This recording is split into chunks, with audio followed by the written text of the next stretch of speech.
ভগবানেরই নাম হরি। এবার বলুন, ভগবানের একটা নাম না 108টা নাম? তাহলে 108টা নামের মধ্যে হরি পড়ে, মুকুন্দ পড়ে, মুরারি পড়ে, কৃষ্ণ পড়ে, গোবিন্দ পড়ে, বংশী পড়ে। তাহলে এই ভগবানেরই নাম তো। তাহলে হরি নাম মানে ভগবানের নাম হরি। তাহলে হরি নাম তিনি দিতে এলেন না, কলিযুগে একটা নাম বলল হরি নাম। এবার আমরা প্রশ্ন করলাম যে ওই হরিটা কে? বলছো তো প্রভু হরি, তাহলে ওই হরিটা কে? মহাপ্রভু বলল ওই হরি হলো বিশ্ব সংসারের মালিক, ওই হলো ভগবান। আমরা বললাম ওই ভগবানকে আমরা পাবো কি করে? কি শুনুন মন দিয়ে, ওই ভগবানকে পাবো কি করে? মহাপ্রভু বলল ওই ভগবানকে পেতে গেলে কলির মানুষকে একটা মন্ত্র উচ্চারণ করতে হবে, একটা মন্ত্র। আমরা বললাম কি মন্ত্র? মহাপ্রভু বলল শুধু মন্ত্র নয়, ওটা হচ্ছে মহা মহা মন্ত্র। মহা মহা মন্ত্র। আমরা বললাম মহা মহা মন্ত্রটা কি? মহাপ্রভু বলল ওই মহামন্ত্র বাঁধা আছে 16 নাম 32 অক্ষরে। সেটা কি? হরে কৃষ্ণ কৃষ্ণ কৃষ্ণ হরে হরে, হরে রাম রাম রাম হরে হরে। আচ্ছা প্রভু, মন্ত্র তো অনেক জানি, কিন্তু মহামন্ত্র তো একটাই। তাহলে মন্ত্র আর মহামন্ত্রর মধ্যে তফাৎ কি? মহামন্ত্র কাকে বলা হয়? হরে কৃষ্ণ মহামন্ত্র। আর অন্যান্যগুলো মন্ত্র যেমন কালী মন্ত্র, দুর্গা মন্ত্র, শিব মন্ত্র, মনসা মন্ত্র, লক্ষ্মী মন্ত্র, সরস্বতী মন্ত্র, শিব মন্ত্র, এগুলো মন্ত্র। আর ওটা কি? মহা মহা মন্ত্র। তাহলে মন্ত্র আর মহা মহা মন্ত্রর মধ্যে তফাৎ কি? তফাৎটা কি? মহাপ্রভু বলল কালী মন্ত্রে শুধু কালীকে পাওয়া যায়, দুর্গা মন্ত্রে শুধু দুর্গাকে পাওয়া যায়, শিব মন্ত্রে শুধু শিবকে পাওয়া যায়। কিন্তু কলির মানুষ যদি এই মহামন্ত্র নাম করে, এই নামের দ্বারাতেই কালী, দুর্গা, লক্ষ্মী, সরস্বতী সবাই কি পাওয়া যায়। হরি বল হরি বল। তাহলে বলুন, আমাদের মন্ত্র উচ্চারণ করা উচিত না মহামন্ত্র নাম করা উচিত? যে এক মন্ত্রে সবাইকে পাওয়া যাবে। তাহলে মহাপ্রভু হরি নাম দিতে এলো না মহামন্ত্র নাম দিতে এলো? কি? তাহলে তিনি দিতে এলেন হরিকে পাওয়ার জন্য, আমাদের কাছে দিতে এলেন মহামন্ত্র নাম হরে কৃষ্ণ তারক ব্রহ্ম নাম। এবার আমি বলছি এই মহামন্ত্র নাম কি করা যাবে? মহাপ্রভু যাকে, যে মন্ত্রের দ্বারায় ভগবানকে পাওয়া যাবে, সেই মহামন্ত্র নাম কি করা যাবে? করা যাবে কি? পেছনে বলছেন করা যাবে? আচ্ছা, যারা যারা করবেন না একবার হাত তুলুন। আচ্ছা, কই বাদ নেই, এ নিয়ে কোনো চিন্তা নেই, প্রত্যেকটা কথাকে বুঝে নিতে হবে। আচ্ছা, আমি বললাম যারা যারা করবেন না হাত তুলুন, তাহলে অনেকে হাত তুললো, অনেকে হাত তোলা দেখে হাসলো। হাসলো তো? তাহলে হাত তুললো অনেকে, তারা মনে করলো যা ভুল করে তুলে ফেলেছি, আর তাদের ভুলটাকে দেখে অনেকে হাসলো। কিন্তু লাভটা কাদের হলো? যারা তুললো তাদের লাভ, না যারা হাসলো তাদের লাভ? লাভটা কাদের হলো? যারা হাত তুললো লাভটা কিন্তু তাদেরই হলো, যারা হাসলো তাদের কিন্তু কোনো লাভ হলো। আমি বলে দিচ্ছি, লীলা আপনাদের কাছে একটা আস্বাদন করব, কিন্তু লীলা শুরুর আগে আমি যেগুলো বলার সেগুলো বলে দিচ্ছি। একটা কথা জানবেন, ভগবান আমাকে বলতে পাঠিয়েছে, আপনাদের শুনতে পাঠিয়েছে। এখানে যা কিছু হবে সব ভগবানের উদ্দেশ্যে হবে, কারণ এটা একটা সৎসঙ্গ, এটা সৎসঙ্গ। এখানে ভাগবতের কথা হবে, পুরাণের কথা হবে, ভক্তের কথা হবে, গ্রন্থের কথা হবে। ঝেঁটা কোথা রাখা আছে, জুতো কোথা রাখা আছে, সে কথা হবে না। আর সে কথা বলার জন্য আমি এখানে আসি না। যা বলবো শাস্ত্রীয় কথা, যা বলবো গ্রন্থের কথা। মহাপ্রভু ভগবান ভক্ত ছাড়া, বৈষ্ণব ছাড়া আমি কোনো কথা আপনাদের কাছে বলবো না। আর সেই কথাগুলোকে আপনাদের শুনতে হবে, কারণ আমি বলার জন্য এসেছি, আমাকে বলতে হবে। আপনারা শোনার জন্য এসেছেন, শুনতে হবে। কারণ প্রবাদ বাক্য যখন যেমন তখন তেমন, যার সঙ্গে যেমন তার সঙ্গে তেমন, যেখানে যেমন সেখানে তেমন। খাবে তো মন দিয়ে খাও, হজম হয়ে যাবে। ঘুমাবে তো মন দিয়ে ঘুমাও। 3 ঘন্টা ঘুমালে মন শরীর চঞ্চল, তোমার চনমনে হয়ে যাবে। তুমি বাড়িতে রান্না করো, মন দিয়ে রান্না করো, তরকারি ভালো হবে। আর মন চঞ্চল, তরকারিতে 2-3 বার করে নুন দেবে, ও কোনো জিনিসটা আপনার ভালো হবে না। তদ্রূপ এটা একটা সৎসঙ্গ। আর কথায় বলে সৎসঙ্গ স্বর্গে বাস, অসৎসঙ্গ। চোরের সঙ্গ করলে কি হবে? চোর। নেশাখোরের সঙ্গ করলে নেশাখোর। জুয়াখোরের সঙ্গ করলে জুয়াখোর। কিন্তু আমরা যদি এমন পরম বৈষ্ণব, কৃষ্ণ ভক্ত, হরি ভক্ত যদি সঙ্গ করি, তাহলে রাস্তা দিয়ে আপনি হেঁটে যাবেন, জীবনের গ্যারান্টি দিতে পারবেন। ওই চোর তোদের ঘরে বলতে পারে, ডাকাত তোদের ঘরে বলতে পারে, কিন্তু আমরা সারাটা জীবন সৎসঙ্গ করেছি, আমাদের দিকে আঙুল তুলে বলতে হবে আমরা একজন কৃষ্ণ ভক্ত, আমরা একজন পরম হরি ভক্ত। তদ্রূপ আপনি কৃষ্ণ ভক্ত হবেন, আপনি হরি ভক্ত হবেন। তদ্রূপ এটাকে শোনার জায়গায় শুনতে হবে, বলার জায়গায় বলতে হবে। যেগুলো ভুলে গেছি সেগুলোকে জানতে হবে। আমি হাত তুলতে বলবো কি না বলবো, মনের ভেতরে যখন কৃষ্ণ আবেগ আসবে আপনি তুলবেন। ভক্তি যখন ভেতরে আসবেন, আমি কাঁদি না কাঁদি আপনি কাঁদার চেষ্টা করবেন। এই যে দুটো আলো জ্বলছে, কিসের সাহায্যে? কারেন্টের সাহায্যে আলো জ্বলছে। দেখবেন দুটো তার এসে জয়েন হয়েছে, তাই আলো জ্বলছে। তদ্রূপ ভগবান দুটো হাত দিয়েছে কেন? বাবাকে মারার জন্য নয়, মাকে চুলের মুঠি ধরে বার করে দেওয়ার জন্য নয়।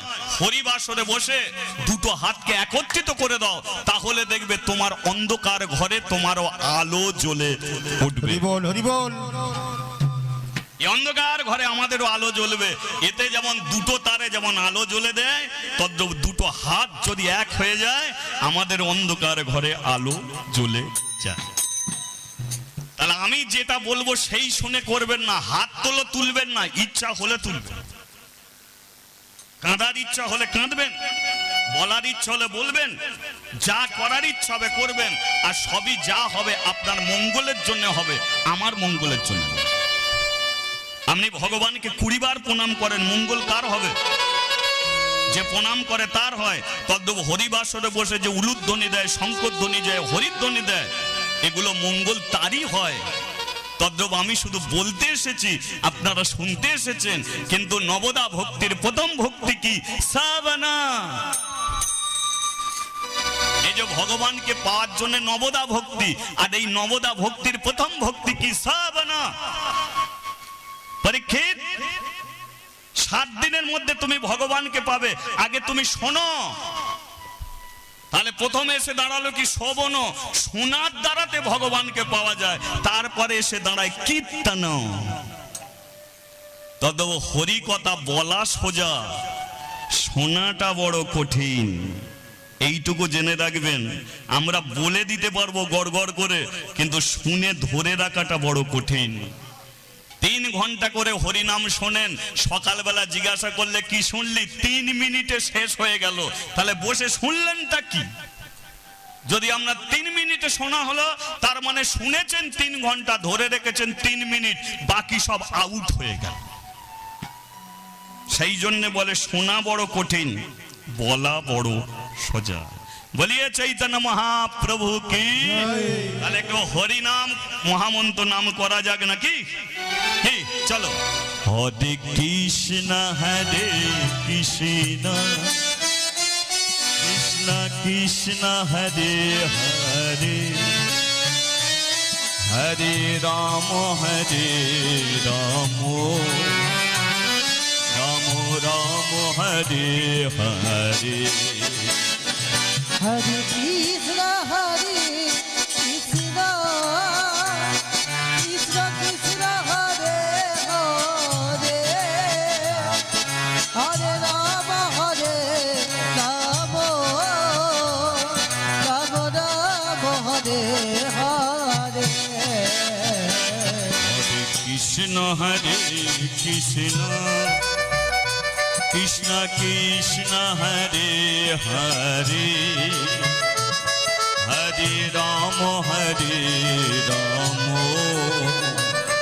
রাম রাম হরে হরে হরে কৃষ্ণ কৃষ্ণ কৃষ্ণ কৃষ্ণ হরে হরে হরে রাম রাম রাম হরে হরে। আচ্ছা, আপনারা ভাবছেন আজকে কি লীলা আপনারা আমার মুখ থেকে আপনারা শুনবেন, চিন্তা করছেন কি লীলা শুনবেন। আচ্ছা, রাধারানীকে কি বলতো? জয়নিতাই কমাও, ইকোটা কমিয়ে দাও। রাধারানীকে কি বলতো? সবাই বলতো ওই দেখো কুলোটা আসছে, কলঙ্কিনী আসছে, তাই তো? কুলোটা, কলঙ্কিনী, অসতী বলে ওকে গালাগালি দিত। তো রাধারানীর এটা একটা দুঃখ ছিল, আমি ওকে এত ভালোবাসবো আর সবাই আমাকে কুলোটা, কলঙ্কিনী, অসতী বলে গালাগালি দেবে, ধর ভালো লাগছে না। একদিন জানালো কৃষ্ণর কাছে, এই যে ঘরে আমার শাশুড়ি আছে, ননদী আছে, তবু লুকিয়ে লুকিয়ে তোমার কাছে ছুটে যাই কেন জানো? কারণ তোমাকে আমি ভালোবাসি বলে, তাই ছুটে যাই। কিন্তু তোমাকে ভালোবেসে আমি কলঙ্কিনী, কুলোটা, অসতী হব, এটা আমার ভালো লাগছে না। কৃষ্ণ বলে উঠল, শোনো রাধে, আমাকে যে ভালোবাসে তার জন্য আমি কিছু করি, আমাকে যে চায় তাকে আমি চাই, আমাকে যে না চায় তাকে আমি না চাই। তদ্রূপ তোমাকে কলঙ্কিনী বলে বলে তোমার দুঃখ। আচ্ছা, তোমাকে কলঙ্কিনী বলার আগে যদি আমার নাম বসিয়ে দিই তাহলে লোকে তোমাকে কি বলবে? আগে বলছে ওই দেখো কলঙ্কিনী রাধা আসছে, আর তোমার নাম কলঙ্কিনীর আগে যদি আমার নাম বসে যায় তাহলে এবার লোকে কি বলবে? ওই দেখো কৃষ্ণ কলঙ্কিনী রাধা আসছে। তাহলে কলঙ্কিনী যদি হও তাহলে আগে কে হবে? যেহেতু আমি আছি, তাহলে কৃষ্ণ কলঙ্কিনী কি? তাহলে আগে কে? কৃষ্ণ কলঙ্ক, তারপরে কে? রাধা। তাহলে আগে আমি কুলোটা হব, কলঙ্কিনী হব, অসতী হব, তারপরে তো তুমি হবে। তাই আমার নাম কীর্তন তুমি করে যাও, লোকে তোমাকে আর শুধু কলঙ্কিনী বলবে না, লোকে বলবে ওই দেখো আসছে কৃষ্ণ কলঙ্কিনী। আজকে যে রাধার কলঙ্ক মুছে দিয়েছিল কৃষ্ণ, তেমনি একটি মেয়ের কথা আস্বাদন করব, তবে সেটা রাধা নয়। মেয়েটার নাম হলো মাদ্রী। কি নাম বললাম? একটু বলবেন আমার সঙ্গে। মেয়েটার নাম হচ্ছে মাদ্রী। সমাজের মানুষ মাদ্রীর ওপরে কলঙ্কর বোঝা চাপিয়ে দিল, আর ভগবান সেই মাদ্রীকে কলঙ্কর হাত থেকে উদ্ধার করে দিয়ে তিনি প্রমাণ করেছিল মাদ্রী কোনো কলঙ্কিনী নয়, অসতী নয়, তিনি হলেন মহাসতী নারী মাদ্রী।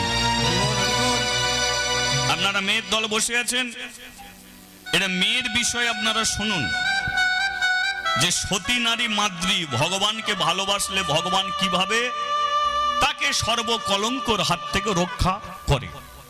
তবে ঘটনাটা এখানকারের নয়, ঘটনাটা হচ্ছে বেনারস। বেনারসে কি আছে? কাশী। বেনারসে কাশী, যেখানে হচ্ছে প্রেমানন্দে হরি বল হরি বল হরি বল। হ্যাঁ, আমার দিকে একবার তুললে না ভাই? নিতাই গৌরী প্রেমানন্দে হরি বল। बोल हरि बोल। मैं हूं, আমি তো আছি। হরি বল হরি বল। তা লক্ষ্য করুন যে বেনারস কাশী ধাম, কাশীতে এখন যে মন্দিরটা আপনারা দেখতে পান, এ মন্দির অনেকবার ভেঙে গেছে, আবার মন্দির তৈরি হয়েছে। তো ওই কাশীতে তখন একটা জমিদার ছিল যার নাম হলো শিব শঙ্কর। কি বললাম? জমিদারের নাম শিব শঙ্কর। তার স্ত্রী ছিল অহল্যা। এখন জমিদার মানে টাকা পয়সা বাড়ি গাড়ির কোনোটাই অভাব নেই, কিন্তু অভাব তো একটা দেবী, তাই না? যেমন দিন আছে তো রাত্রি আছে, জুয়ার যেমন আছে ভাঁটা আছে, তদ্রূপ মানব জীবনে যেমন সুখ আছে পেছনে দুঃখ তার আছে। তদ্রূপ এদের সংসারে সব আছে, কিন্তু বাড়িতে কোনো ছেলে নেই। এবার বলুন, এইগুলোকে বুঝতে হবে। কারো যদি ছেলে না থাকে, সেই মায়ের দেখবে বড় কষ্ট, সেই বাবার দেখবে বড় কষ্ট। কেন? ছেলে নেই বলে। ওদের মতো মূর্খ আর কেউ নেই, মূর্খ আর কেউ নেই। কীর্তনের শেষে ঠাকুমা তার নাত বউকে নিয়ে এসেছে, গড় কর গড় কর। নাত বউ তো গড় করলো। ঠাকুমা বলে, প্রভুজি একটু আশীর্বাদ করো, ওর পেটে যেন একটা গোপাল আসে। আমি বলি, যদি না আসে কি হবে? কি বলছো? পেটে গোপাল আসুক, যদি গোপাল যদি না ঢুকতে চায় কি হবে? বলে, তাহলে তো আটকুড়ো হবে, বাঁজা হবে, কোনো মন্দিরে ভালো কাজে ডাকবে না, শুভ কাজে ডাকবে না। আমি বলি, শোনো, জীবনে কোনোদিন তোমার পেটের ছেলের আশা করো না, কর্ম করে যাও, ভালো কর্ম করো। কর্মই হলো জীবনের সবচেয়ে বড় ধর্ম। কর্ম যদি সঠিক করতে পারো, তাহলে দেখবে নিজের ছেলের প্রয়োজন পড়বে না। এই গ্রামের মধ্যে কোনো একটা ছেলে যদি এই গ্রামটাকে ভালোবাসে, গরিব দুঃখীকে যদি ভালোবাসে, কারো ঘরে ভাত রান্না হয়নি, ছুটে গিয়ে যদি তাকে এক মুঠো চাল কিনে দিয়ে আসে, কারো বাড়িতে সন্ধ্যা প্রদীপ পড়ছে না, ছুটে গিয়ে যদি তার বাড়িতে সন্ধ্যা প্রদীপ দেয়, এমন যদি গ্রামের মধ্যে একটা ছেলে সমস্ত গ্রামটাকে ভালোবেসে সে যদি মরে যায়, বলতো তাকে পোড়াবার জন্য কি গ্রামের মানুষ যাবে না? তার নিজের ছেলে নেই, কিন্তু সমস্ত গ্রামের মানুষ তাকে শ্মশানে নিয়ে যাবে। গ্রামের মানুষ চাঁদাপত্র তুলে তার ঘাট সাধ্য পর্যন্ত সবকিছু করে দিয়ে আসবে। এটা কিসের জন্য? তার কর্মের জন্য। তাই প্রতিটা মানুষ কর্ম ঠিক করো, আর কর্মই হলো জীবনের সবচেয়ে বড় ধর্ম। কর্মের দ্বারাতেই মহান হওয়া যায়। স্বামী বিবেকানন্দ, তার কোনো ছেলে ছিল না। স্বামী বিবেকানন্দ কোনো ছেলে ছিল না, সে মরে গেল। বলতো তাকে কি পোড়ানো হয় না? না তাকে নদীর ধারে ফেলে দিল, শিগাল কুকুরে টেনে ছিঁড়ে ছিঁড়ে খেয়েছিল? পোড়ানো হয়েছিল। বলো, এই ভারতবর্ষকে বাঁচাবার জন্যে, এই দেশকে বাঁচাবার জন্যে যারা পাকিস্তানের বর্ডারে যারা দাঁড়িয়ে বুকে গুলি খেয়েছে, তাদের তো তাদের ছেলেপুলে নেই। বলো, তাদের কি পোড়ানো হয় না? হয়েছে। তোমার পেটে বাচ্চা নেই, তবু কি তোমাকে মা বলবে না? কলিকাতার বুকে বসে আছে কে? ঠাকুর রামকৃষ্ণদেব। আর রামকৃষ্ণদেবের স্ত্রীর নাম কি ছিল? সারদা। রামকৃষ্ণদেবের স্ত্রীর নাম হচ্ছে সারদা। বলুন তো, সারদাকে শুধু সারদা বলে না মা সারদা বলে? তাহলে পেটে বাচ্চা নেই তো মা হয়ে বসে আছে কিসের জোরে? কর্মের জোরে। তাহলে একটা ছেলে তোমার জন্য কি করবে? ভারতবর্ষের প্রধানমন্ত্রী নরেন্দ্র মোদী, তার ছেলে আছে? নেই। তাহলে মরে গেলে পুড়বে না? ওয়েস্ট বেঙ্গলের মুখ্যমন্ত্রী, তার ছেলে আছে? নেই। তাহলে মরে গেলে কি হবে? পুড়বে না? সমাজকে ভালোবাসো, গ্রামকে ভালোবাসো। তোমার বৌমাকে বলে দাও গরিব দুঃখীর সেবা যত্ন করুক, পেটে না ছেলে থাকলেও চলবে। এই হচ্ছে কথা। তাহলে আজকে এতগুলো কথা আমি কেন বলছি? কারণ এ কথা আমি বলছি না, এই যে এই যে শিব শঙ্করের স্ত্রী, প্রত্যেকটা স্ত্রী ছেলে চায়, কিন্তু অহল্যা বলল আমি ছেলে চাইনি।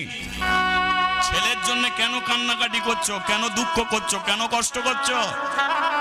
শিব শঙ্কর বলল তুমি বিয়ে হয়েছে তবু তুমি ছেলে চাওনি, বংশের প্রদীপ জ্বালাবে কে? বংশের প্রদীপ জ্বালাবে কে? অহল্যা কি সুন্দর একটা কথা বলল দেখুন। অহল্যা বলল এক কাজ করো, ভগবান তোমাকে এত টাকা পয়সা দিয়েছে, তোমার ঘরে প্রদীপ জ্বালবে না এমন তুমি ভাবছো? ওই টাকা পয়সা নিয়ে তুমি গ্রামের মধ্যে একটা মন্দির করো।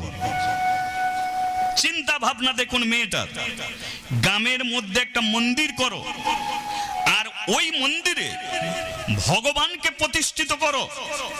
আর ভগবান প্রতিষ্ঠিত হলে দেখবে তোমার বংশের প্রদীপ কেউ হয়তো জ্বালাবার মতো থাকবে না, কিন্তু তোমার তৈরি করা মন্দিরে হাজার হাজার মানুষ এসে প্রদীপ জ্বালিয়ে তাদের মঙ্গল কামনা জানে। হরি বল, হরি বল।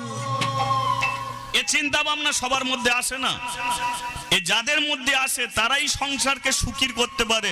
সেই জন্য বলে সংসার সুখের হয় কাকাদের গুণে। এ আপনারা জানেন তো? ও রমণীর গুণে ভুল বলে ফেলেছি। তাহলে এই সব রমণী তারা সংসারকে সুখী করতে পারে, এছাড়া পারে। তাহলে অহল্যার কথায় শিব শঙ্কর কি করলো? কাশীতে একটা মন্দির তৈরি করলো, আর সেই মন্দিরে ভগবানকে প্রতিষ্ঠিত করলো না, আরেকটা ভগবানকে প্রতিষ্ঠিত করলো। তিনি হলেন দেবাদিদেব মহাদেব শিব ঠাকুর। আরে বলো হরি, হর রসই হরি। আর শিবের আরেক নাম কি? হর, হর হর। তাহলে মাঝখানে শুধু হর্ষয়ের তফাৎ, এছাড়া তো নেই। তাহলে যিনি কৃষ্ণকে যেমন ভগবান বলা যায়, তেমন শিবজিকেও ভগবান একদিক দিকে বলা হয়। তাহলে ওই মন্দিরে প্রতিষ্ঠিত করলো কাকে? দেবাদিদেব মহাদেব শিবজিকে। আচ্ছা, মন্দির হলো, শিবজি প্রতিষ্ঠিত হলো। এবার বলুন, মন্দিরে পূজার জন্য ব্রাহ্মণের প্রয়োজন। একটা ব্রাহ্মণকে তিনি নিয়ে এলেন। ব্রাহ্মণের নাম হলো দয়া শঙ্কর। কি নাম বললাম? দয়া শঙ্কর। এবারে মন্দিরে শিবের পুজো করে দয়া শঙ্কর। এবার ভক্তরা কি করে? আচ্ছা, আপনি কি করবেন? শিবের মন্দিরে গিয়ে কি করবেন? শিবের নাম করবেন কি? এটাও সম্পূর্ণ ভুল। শিব মন্দিরে গিয়ে কোনোদিন শিবের নাম করতে নেই, কারণ শিব নিজের মুখে বলেছে যে আমার চরণ তলে বসে যে, হরে কৃষ্ণ, আমাকে দেখতে পাচ্ছেন বলে কথা বলছে নাকি? এগিয়ে যাবো? আচ্ছা ঠিক আছে, লক্ষ্য করো, শিব নিজে মুখে বলেছে যে আমার চরণ তলে বসে যে আমার নাম করে আমি তাকে কৃপা করি না, কিন্তু আমার চরণ তলে বসে যে ভগবানের নাম কীর্তন করে আমি তাকে কৃপা করে থাকি। হরি বল, হরি বল। কেন এ কথা বলেছে? কারণ শিব হচ্ছে একজন পরম বৈষ্ণব, তাই তো? শিবজি কিন্তু মদখোর নয়, গেঁজাখোর নয়, জুয়াখোর নয়, সাট্টাখোর নয়। শিবকে নিয়ে এরা মদখোর বানিয়ে দিয়েছে, শিবকে এরা গেঁজাখোর বানিয়ে দিয়েছে কলিযুগের শিবের ভক্তরা। নইলে শিবের মতো অপমানিত দেবতার কেউ আছে গো? বাড়িতে ভক্তি করে পুজো কার হয়? মনসা পুজো হয় খুব ভক্তি করে। কেন মা ও ফোঁস করতে পারে না?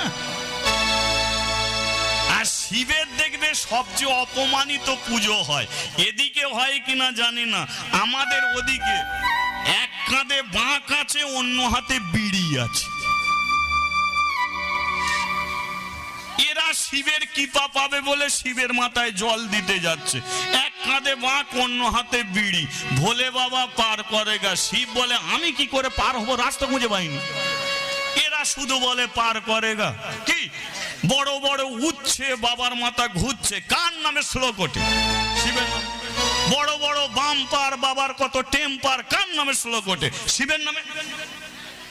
কিন্তু শিব কোনোদিন মদ খোর গাঁজাখোর নয়, শিব পরম বৈষ্ণব কৃষ্ণ ভক্ত।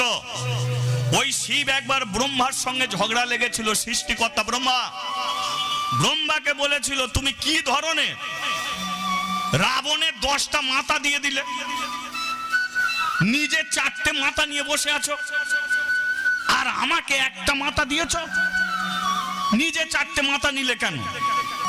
ব্রহ্মা বলেছিল, আমি তো ভগবানের নামকে ভালোবাসি, এক মুখে ওই নাম বলে যেন স্বাদ মেটা না, তাই 4 মুখে নাম করব বলে 4টে মুখ নিয়েছি। শিব বলে, আমাকে আর একটা বেশি দিতে হবে, তুমি যদি 4 মুখে করো, আমি 5 মুখে ওই নাম করব। তাই পঞ্চানন কাকে বলা হয়? শিবকে। তাহলে শিব শ্মশানে মশানে ঘুরে বেড়ায় কৃষ্ণ নাম শোনার জন্য, হরি কথা কৃষ্ণ কথাকে শোনার জন্য। আর তার চরণ তলে বসে যদি ভোলে বাবা পার করাগা, ও তোমাকে পার করাবে না। তাই দয়া শঙ্কর সে বলে দিল, তোরা মন্দিরে আসবি, কিন্তু মন্দিরে বসবি, শিবের মাথায় তোরা জল দে, যা পারিস কর, কিন্তু এই স্থানে বসে খোল করো তাহলে যদি না থাকে, হাতে তালি দিয়ে কিছুক্ষণ হরিনাম করে যাস।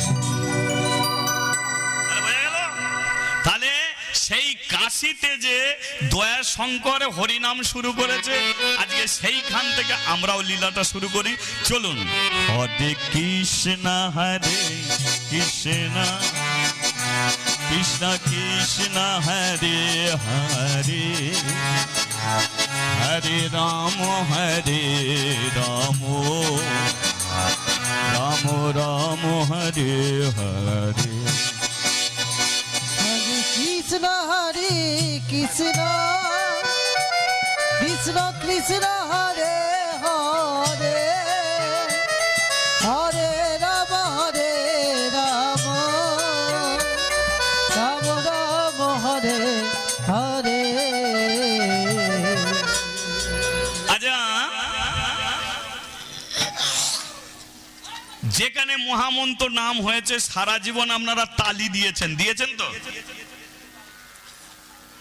তালি দিয়ে যে হরিনাম করতে হয় আপনারা জানতেন না। কোনো কীর্তনী আপনাদের বলেছে যে হরিনাম করবে তো তালি দিয়ে হরিনাম করবে, আর সেই থেকে আপনারা শুরু করেছেন তালি দেওয়া হরিনাম। কিন্তু কোনোদিন জেনেছেন যে তালি কেন দিতে হয়? না দিলে কি হরিনাম হয় না? প্যান্ট শার্ট বুট পরে যদি হরিনাম হয়, বাইক চালাতে চালাতে যদি হরিনাম হয়, তাহলে হরিনাম স্টাইল মেরে শুনবো ভাই। মুখে হরিনাম করব, তালি দেবো কেন? তাহলে যারা তালি দেয় না তাদের কি হচ্ছে না? যারা দিচ্ছে তাদের কি হচ্ছে? আমি বলে দিচ্ছি শুনুন, তালি না দিলেও ভগবান ঢুকছে, আর দিলেও ভগবান ঢুকছে, এটা জেনে রাখবেন। কিছু বাস্তবিক যুক্তি না দিলে বুঝতে পারবেন না। আজকাল দিনে যে ফোনগুলো ব্যবহার হয়, ঘাড় ঘোরাবেন না, কথা নয়, সামনে ও গোপালের মা চোখ পড়ে যাচ্ছে। এই যে দেখুন, আজকাল দিনে যে ফোনগুলো ব্যবহার হয়, ফোনের যখন লাউড স্পিকার খোলা থাকে, তখন দেখবে ফোন এলে সবাই জানতে পারে যে ফোন এসেছে। কিন্তু লাউড স্পিকার যদি বন্ধ থাকে, তখন ফোন আসে, যার কাছে ফোন থাকে সেই বুঝতে পারে যে ফোন এসেছে। তাহলে খোলা থাকলেও ফোন ঢোকে, অফ থাকলেও ফোন ঢোকে। তদ্রূপ তালি দিলেও ভগবান যাচ্ছে, আর যে না দিচ্ছে তার কাছেও ভগবান ঢুকছে, ভগবান তারও কাছে যাচ্ছে। তবে যে দিচ্ছে না তার গোঁগো করছে, যে তালি দিচ্ছে তার লাউড স্পিকার খোলা আছে। তাহলে যার গোঁগো করছে কে বলতে পারে তারও লাউড স্পিকার খুলবে না, একদিন না একদিন খুলবে। তাহলে আজকে যদি তাকে অপমান করে ফিরিয়ে দিই, আজকে যদি তাকে তাচ্ছিল্য করে ফিরিয়ে দিই, কোনো দিনের জন্য কেউ কাউকে ছোট বড় করে কথা বলবে না। আমি জীবনে এই কথা বলার চেষ্টা করি। বেশ কিছু ভগবানের কাছে শুধু প্রার্থনা করি যে যতক্ষণ হরিবাসরে থাকবো, আমি বাচ্চা থেকে বয়স্ক মানুষকে পর্যন্ত কোনো দিন যেন মুখ থেকে ছোট বড় কথা মুখে দিয়ে না বেরিয়ে আসে। ঠাকুর তুমি আমাকে মারবে কি বাঁচবে জানি না, কিন্তু মরার আগে পর্যন্ত এইটুকু শুধু করো, আমার জিভ দিয়ে কোনো মানুষের প্রতি যেন খারাপ উচ্চারণ না বেরিয়ে আসে। কেন বলি জানো? জানি চোখ থেকে ঝরা জল যেমন কোনোদিন চোখে ফিরে যায় না, তেমন কারো উদ্দেশ্যে ছোট বড় করে কথা বলে দিলে সে কথাকে কোনোদিন ফিরিয়ে নেওয়া যায় না। আজকে যে মালা পরেনে তাকে যদি আমি অপমান করি, সে যেদিন মালা পরে আমার সম্মুখে বসবে, তাহলে অপমানিত কথাগুলো কোনোদিনের জন্য আমি ফিরিয়ে নিতে আর পারবো না। কারণ আমি জানি মালাতে ভগবান নেই, তিলক সেবায় ভগবান নেই, তাহলে মালা পরে কেন? মালাটা তো প্রতীক চিহ্ন। কোন মানুষ যদি মালা পরে আমেরিকায় চলে যায়, মালা দেখে বলে দেবে ভারতের ছেলে। কোন মেয়ে যদি মালা নামের ঝোলা নিয়ে জাপানে যায়, মালা দেখে বলে দেবে এ ভারতবর্ষের মেয়ে। মালা তিলকের পাওয়ার কি, ক্ষমতা কি? তোমাকে কাকিমা বলে, তোমাকে বৌদি বলে, তোমাকে মাসি বলে, তোমাকে পিসি বলে, তুমি একদিন মোটা মালা পরবে, তিলক সেবা করবে, নামের ঝোলা নেবে, তুমি রাস্তা দিয়ে যাবে, কাকিমা বলবে না, তোমাকে বলবে মাতাজি আপনি কোথা যাবে, তাই তো? তাহলে মায়ের আসনে বসিয়ে দেয়, এটা হচ্ছে মালা তিলকের পাওয়ার। একজন মালা তিলক সেবা করে রাস্তা দিয়ে যাবে, তাকে কাকা বলে না, খুড়ো বলে না, তাকে বলে প্রভুজি আপনি কোথা যাবেন। এটা হচ্ছে মালা তিলকের পাওয়ার, তার প্যান্ট শার্ট বুটের পাওয়ার নয়। এটাই হচ্ছে মালা তিলকের পাওয়ার। তদ্রূপ এতে ভগবান নয়, এতে শুধু চিহ্নিত হয় এ ভারতবর্ষের সন্তান। মাথায় সিঁদুর থাকলে যেমন চেনা যায় ও স্বামী আছে, তদ্রূপ কোনো ভক্তের গলায় মালা থাকলে চেনা যায় ও একজন কৃষ্ণ ভক্ত আছে, ও একজন পরম হরি ভক্ত আছে। হরি বল, হরি বল। এছাড়া কিন্তু ভগবানকে পাওয়া নয়, ভগবানকে পেতে গেলে চাই ভক্তি, প্রাণ ভরা বিশ্বাস। আর সেই ভক্তি চামড়ার ভেতরে থাকে, চামড়ার বাইরে নয় যে দেখাতে পারবো দেখো আমার ভক্তি নেই বা আছে। তদ্দ কার ভেতরে কি ভক্তি আছে একমাত্র সেই জানে। কে কোন ভাবে এই হরিবাসরে বসে আছে সেই জানে, কে কিভাবে হরিকথা শুনছে সেই জানে, কে কখন কোন জায়গায় বসে চোখের কোল দিয়ে জল ফেলছে ভগবানের জন্য সেই জানে। আমি শুধু নিন্দে করলে সে আঘাতটা আমাকে সে পৌঁছাবে, এছাড়া অন্য কিছু নয়। হরি বল, হরি বল।